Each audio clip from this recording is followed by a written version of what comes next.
স্নেহের 2025 সালের নতুন বছরে নবম শ্রেণীর ছাত্রছাত্রী বন্ধুরা, আশা করি তোমরা সবাই ভালো আছো। আজ আমরা যে বিষয়টি নিয়ে আলোচনা করব, আর ছাড় দিচ্ছ কেউ?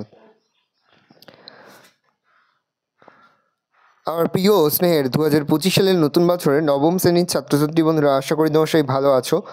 আজ আমরা যে বিষয়টি নিয়ে আলোচনা করব, নবম শ্রেণীর ফার্স্ট সেমেটিভ অর্থাৎ প্রথম পর্যায়ক্রমিক মূল্যায়নের ভূগোলের কোশ্চেন পেপার নিয়ে। দেখো সরাসরি স্ক্রিনে কিন্তু নবম শ্রেণীর ফার্স্ট সেমেটিভ অর্থাৎ প্রথম পর্যায়ক্রমিক মূল্যায়নের ভূগোলের কোশ্চেন পেপারটা দেখতে পাচ্ছ। ফুল মার্কস তোমাদের রয়েছে 40 আর সময় তোমাদের রয়েছে 1 ঘন্টা 30 মিনিট। প্রথমে তোমাদের রয়েছে বিভাগ ক, একে থেকে রয়েছে সঠিক উত্তর নির্বাচন করে লেখো যে কোনো 7টি প্রতিটি প্রশ্নের মান 1 করে 1 × 7 = 7। সৌরজগতের সবচেয়ে নিকটতম ক্ষুদ্রতম গ্রহ হল পৃথিবী, বুধ, শুক্র, শনি। উত্তরে বুধ। ভারতের মহাকাশ গবেষণা বিষয়ক সংস্থা উত্তরে ইসরো। পৃথিবীর অনুসর অবস্থান ঘর উত্তরে 3রা জানুয়ারি। পৃথিবীর অক্ষটি কক্ষতলের সঙ্গে হেলে থাকে 66.5 ডিগ্রি কোণে। মানুষের অর্থনৈতিক ক্রিয়াকলাপের মূল ভিত্তি হল উত্তরে সম্পদ। প্রাকৃতিক সম্পদের উদাহরণ উত্তরে সূর্যরশ্মি। একটি আবর্তনশীল গচ্ছিত সম্পদ হল ড্যাশ উত্তরে কয়লা। রয়েছে বিভাগ খ, বিবৃতিগুলি সত্য হলে ঠিক এবং অসত্য হলে ভুল লেখো। প্রশ্নের মান 1 করে 1 × 2 = 2।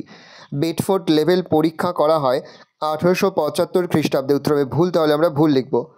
2100 শতক বর্ষটি হল অধিবর্ষ। উত্তরে ভুল, তাহলে আমরা ভুল লিখব। উপযুক্ত শব্দ বৈশি শূন্যস্থান পূরণ করো। প্রশ্নের মান 1 করে 1 × 2 = 2। জিওড কথাটি প্রথম ব্যবহার করেন বিজ্ঞানী জোহান লিস্টিং। দক্ষিণ ভারত দ্যাট শক্তি উৎপাদনে অগ্রগণ। উত্তরে জলবিদ্যুৎ। পরে হচ্ছে স্তম্ভ মেলাও। নিশি সূর্যের দেশ হবে নরওয়ে, আর অনুসর অবস্থান হবে 3রা জানুয়ারি। ভালো করে দেখে নাও। পরে হচ্ছে ডি এর দাগে একটি বা দুটি শব্দ উত্তর দাও। প্রশ্নের মান 1 করে 1 × 2 = 2। সূর্যের উত্তরায়ণের মধ্যভাগে কোন বিষুব ঘটে? উত্তর হবে মহাবিষুব। পৃথিবীর মেরু ব্যাসের মান কত? উত্তর হবে 12,714 কিমি। পরে তোমাদের হচ্ছে বিভাগ গ, তিনি দেখে রয়েছে নিচের প্রশ্নগুলির উত্তর সংক্ষেপে লেখো। প্রশ্নের মান 2 করে 2 × 3 = 6। প্রথম, পৃথিবীর কোন অঞ্চলে মাধ্যাকর্ষণ শক্তি সবচেয়ে বেশি? দেখে নাও প্রশ্নের উত্তরটা, আমি আর মুখে বলছি না। অথবা দিয়ে রয়েছে জিপিএস কি বা জিপিএস কাকে বলে? ভালো করে দেখে নাও। প্রশ্ন, পৃথিবীর কোন কোন অঞ্চলে ঋতু পরিবর্তন হয় না? দেখে নাও প্রশ্নের উত্তরটা। অথবা দিয়ে রয়েছে পৃথিবীর মহাশূন্যে আবর্তন করছে কিন্তু আমরা ছিটকে বেরিয়ে যাচ্ছি না কেন? পরের প্রশ্ন, 3-3 জীবাশ্ম কাকে বলে? দেখো অথবা দিয়ে রয়েছে কালো হিরে কাকে কেন বলে? দেখেন ভালো করে প্রশ্নের উত্তরটা। পরে তোমাদের রয়েছে বিভাগ ঘ, 4 থেকে রয়েছে নিচের প্রশ্নের উত্তর দাও। বিকল্প প্রশ্ন লক্ষণীয়। প্রশ্নের মান 3 করে 3 × 3 = 9। টিকা লেখো অন্তস্থ গ্রহ। দেখে নাও। পরে অথবা দিয়ে রয়েছে পৃথিবীর আকৃতি অনুধাবনে জিপিএস কীভাবে সাহায্য করে? ভালো করে দেখে নাও।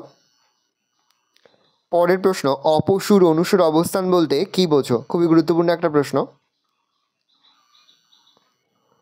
অবশ্যই কিন্তু অপসুর অনুসর অবস্থান লেখার সঙ্গে তোমরা কিন্তু চিত্রটা অবশ্যই দেবে। অথবা দিয়ে রয়েছে রবিমার্গ বা সূর্যের আপাত বার্ষিক গতি বলতে কি বোঝো? পরের প্রশ্ন, দক্ষিণ ভারতের নদীগুলি জলবিদ্যুৎ উৎপাদনের পক্ষে অনুকূল হওয়ার কারণ বর্ণনা করো। দেখে নাও পরপর পয়েন্টগুলো।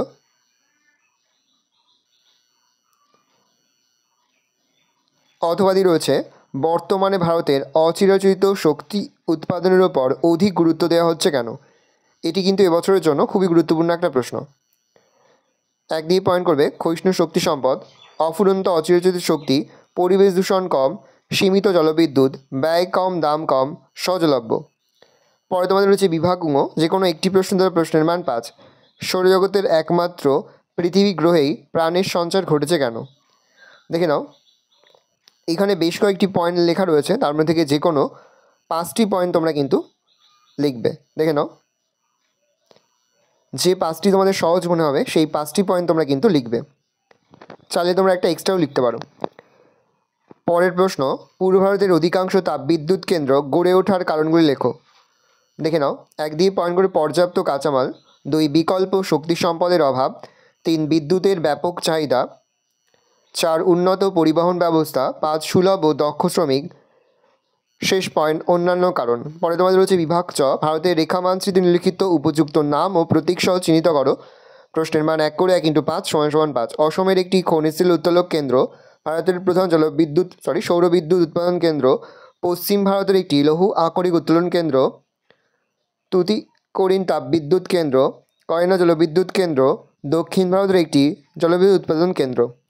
ভালো করে দেখে নাও, এই রয়েছে টোটাল তোমাদের ফার্স্ট সামেটিক অর্থাৎ প্রথম পর্যায়ক্রমিক মূল্যায়নের নবম শ্রেণীর ভূগোলের কোশ্চেন পেপার। ভালো করে প্রশ্নটা দেখে নাও। আশা করি ভিডিওটা ভালো লেগেছে। ভিডিওটা ভালো লাগলে ভিডিওকে লাইক করতে ভুলবেন না। আমার চ্যানেল নতুন হাত লাল করে সাবস্ক্রাইব প্রেস করে পাশে বেল আইকন প্রেস করে যখন নতুন করে ভিডিও আপলোড করি সবার ফার্স্ট নোটিফিকেশন পেয়ে যাও। আর এই ভিডিওটি তোমার বন্ধু বান্ধবী আত্মীয় স্বজন সবার মধ্যে কিন্তু অনেক শেয়ার করে, যেটা বছর নবম শ্রেণীতে পড়ছে। ভালো করে দেখে নাও কোশ্চেন পেপারটা।